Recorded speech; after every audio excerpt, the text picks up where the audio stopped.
तसंच आहे, त्याच्यामध्ये काही तीळ मात्र सुद्धा बदल नाहीये. बरोबर आहे. आणि मी फक्त सॉफ्ट नाही, जो मी पट्टा घेतला होता त्याचा पण सेम रिझल्ट आला. म्हणजे मला त्या पट्टा लावल्यानंतर, गळ्याला पट्टा लावल्यानंतर सुद्धा जे काय मुंग्या यायच्या हाताला माझ्या, हा मी तुम्हाला सांगितलं त्याच्याबद्दल. हा मित्रांनो, ते गळ्यातला पट्टा म्हणतायत ना, त्याला आपण सर्वायकल सॉफ्ट कॉलर म्हणतो. सॉफ्ट कॉलर आपण बघितली ना मगाशी. हा, हो हो हो, बरोबर.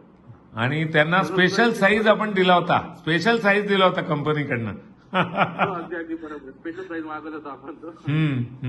पण त्याचाही रिझल्ट खूप चांगला आहे. म्हणजे नाही याच्यातला काय भाग नाही, म्हणजे अप्रतिम आहे. म्हणजे त्याला काय, म्हणजे दुसरं काय वाक्यच नाहीये त्याला. बरोबर. हातामध्ये येणाऱ्या मुंग्या कमी झाल्या का आता? हातामध्ये येणाऱ्या नामशेष म्हणा तुम्ही, नामशेष. नामशेष झाल्या. ओके. आवटीजी ऐका तुम्ही, हातातल्या मुंग्या ज्या असतात त्या आपल्या C3 C4 मणके म्हणतात मानेतले, त्याला जर नस दाबली गेली, म्हणजे नर्व कॉम्प्रेशन म्हणतात मेडिकलच्या लँग्वेजमध्ये, ते झालं तर हाताला मुंग्या येतात.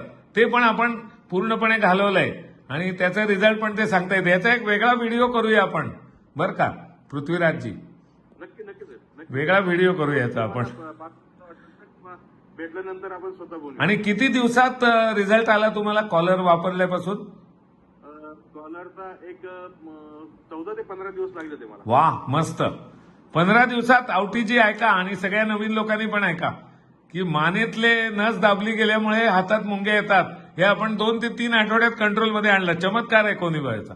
Very good, very good. नाही, अगदी. आणि खरी गोष्ट ही